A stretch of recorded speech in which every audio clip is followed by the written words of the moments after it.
Welcome. Today I'm going to discuss part 3 of this series of healing from emotional exhaustion, from psychological, emotional, and verbal abuse. So day 1, I discussed how to recognize and accept that you've been emotionally abused. Day 2 was all about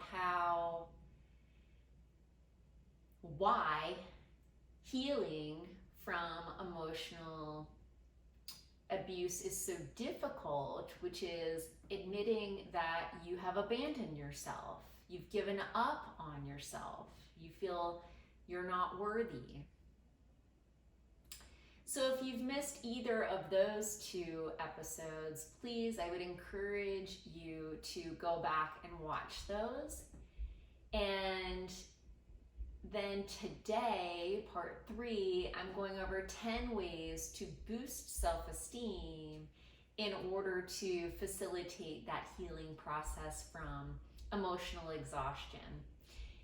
And before we get to the 10 ways to boost self-esteem, I want to talk about how self-esteem, the lack of self-esteem, really stems from 2 sources.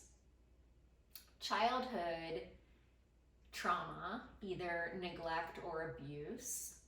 It could also stem from childhood academic struggles, as well as trauma in adulthood. So lack of self-esteem really leads to self-sabotaging behaviors and self-limiting beliefs. So I can't do that, I don't have time for that, I'm not good enough, I don't make enough money, all of those thoughts and beliefs that keep you stuck in life and keep you from doing the things that you want to do and achieve. So by raising our self-esteem, we can accomplish all that we want. And so low self-esteem really impacts all areas of life: work, relationships, daily life, sleep, eating patterns, everything. So we really want to boost self-esteem as much as possible. And I know you might be thinking, hey Libby, I don't have the energy right now. I don't have it in me. I feel so bad right now. And as we talked about on day 1, right? It's real. It really impacts how we feel physically as well as mentally. It causes mental anxiety and depression. It causes physical symptoms such as nausea and vomiting. It causes headaches. It causes fatigue. It makes us feel like we can't even move our limbs at times. It causes, just sleepiness and heaviness feeling. So I understand, I've experienced this, but I want you to know that even if you just pick one of these 10 ways to boost your self-esteem a day and work on just one thing a day, it will work and it will have a momentum effect that will make you feel better and better and better each day. So as I talked about yesterday, you are your biggest critic. You're harder on yourself than anyone will ever be on yourself. But you're also your greatest project. You're your greatest cheerleader. And, no one will believe in yourself more than you can believe in yourself also.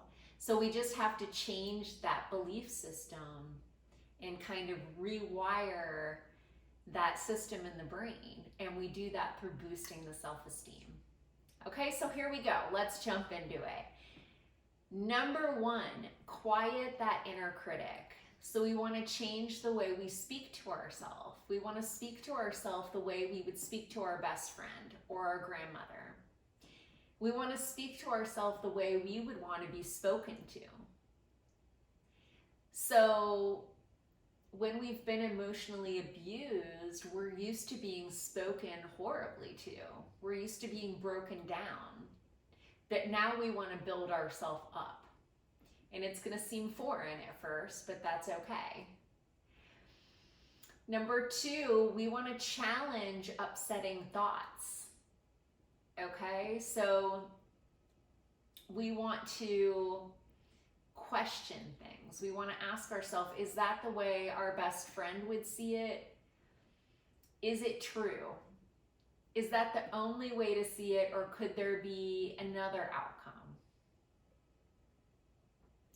Number 3, we want to set and enforce boundaries. So you might want to set boundaries on time. You might want to set boundaries on space. You might want to set boundaries on emotions. You might want to set physical boundaries or intimate boundaries, sexual boundaries. So whatever you need, set and enforce those boundaries. If someone does not respect your boundaries, they lack respect for you, and you need to be able to walk away from them, that person. Okay, number 4, practice self-care and compassion. I've also written an article on this because I know that this is a lot of information to kind of throw at you. So I will attach the article. It's free. You can read it if you're interested in kind of absorbing more of this and having more detail. So I'll include that in the comments. But self-care and compassion for yourself is very important. It's sort of the beginning of loving yourself. And there are many ways to do this, and that's all included in my article that I'll include. But it includes, moving your body daily, sleeping well, eating well, resting. Okay, so number 5, reconnecting with things that you're passionate about. So when I work with my clients, often they'll say, I just don't care about anything anymore. When you've been beat down emotionally, it drains you of your energy, right? It drains you of your enjoyment for life. So maybe you used to like to play games, or maybe you used to like to sing and dance. Maybe you used to like to run. And you haven't done these things in years because somebody dimmed the light of your soul and stole these joys for you. So it's important to reconnect with your passions, whether that's travel, whether that's, going out and reconnecting with other people, whether that's going to concerts, whatever it looks like for you, whether it's playing a sport. Reconnect with whatever it is that you used to be passionate about and try it again. See if you still enjoy it. And if not, try something new. Number 6, set small, manageable goals. And then set actionable intentions behind those goals to achieve those goals. It'll feel really good. Whether it's cleaning your house, whether it's getting things done at work, whether it's, sending notes to people that you want to make amends with, whatever it is. Number 7, this one's a big challenge for a lot of my clients. It's looking in the mirror several times throughout the day and saying, I love you, to yourself. I know, it's hard. If that seems just too much, too overwhelming to you, start with saying, I am worthy of love, until you believe it. And if that's still too much, start with saying, I will be loved someday. And then work your way back up until you can eventually say, I love you, to yourself. And the reason this is important is you have to love yourself and accept yourself before you can love and be loved by other people, because ultimately you teach other people how to love yourself. So if you can't love yourself, how can you teach other people how to love and respect you?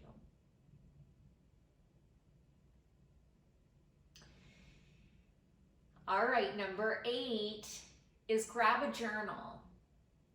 You can journal whatever thoughts you're having, whatever feelings you're having. There's no set way to do it. But I would like to take it one step further with you.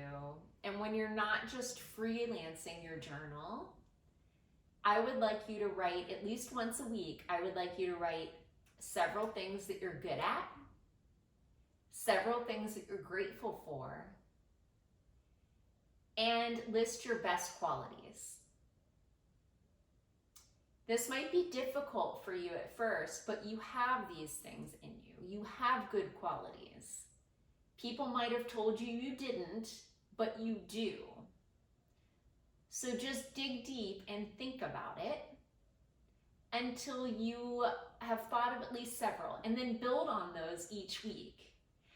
And then when you're having a really bad day and you're really down, get that journal out and go look at them and remind yourself of those good qualities, because they're there. They've always been there inside of you. Okay? Number 9, get involved in a group. So that group might be a volunteer group. It might be a support group like this. This is a form of a support group. It might be a Facebook support group. It might be a live circle group. It might be a social fun group like a meetup. There's all kinds of meetups. There's concert meetups, bowling meetups, paint meetups, game nights. There's all kinds of social meetups. It might be an exercise group, like a walking group or a boxing group, a running group, a hiking group. So whatever kind of group you want to get involved with, challenge yourself to get involved with the group, because connection with other people is so important for trauma survivors, because we have a tendency to isolate and withdraw. And so we have to put ourselves back out there and connect in order to fully heal. It's very helpful in the healing process. And number 10, try new activities. Challenge yourself.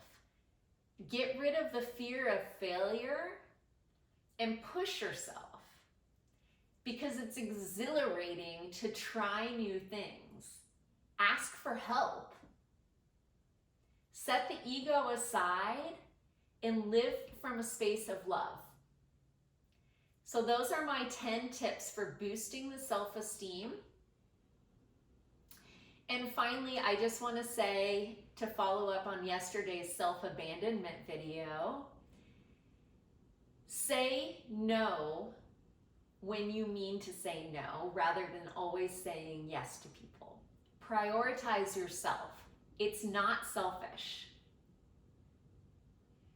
It's okay to just rest and take care of yourself. This is a great time of healing. You need to rest in order to heal. And you don't have to be perfect. Give up the idea of perfection and trying to compare yourself to other people. You are special. You are unique. Honor that. Honor that space. You have a divine light within you. Other people have tried to dim that light, and now it's time to let it shine. And when you're low on energy, and life has got you down, and that light starts to dim, that's when you surround yourself with supportive people who can help shine your light bright for you and remind you of all your great qualities. So in case no one has told you yet today, you are absolutely amazing. Thank you to those who have subscribed to this channel. If you haven't yet, just hit that little button and you will always have support here. Thank you so much.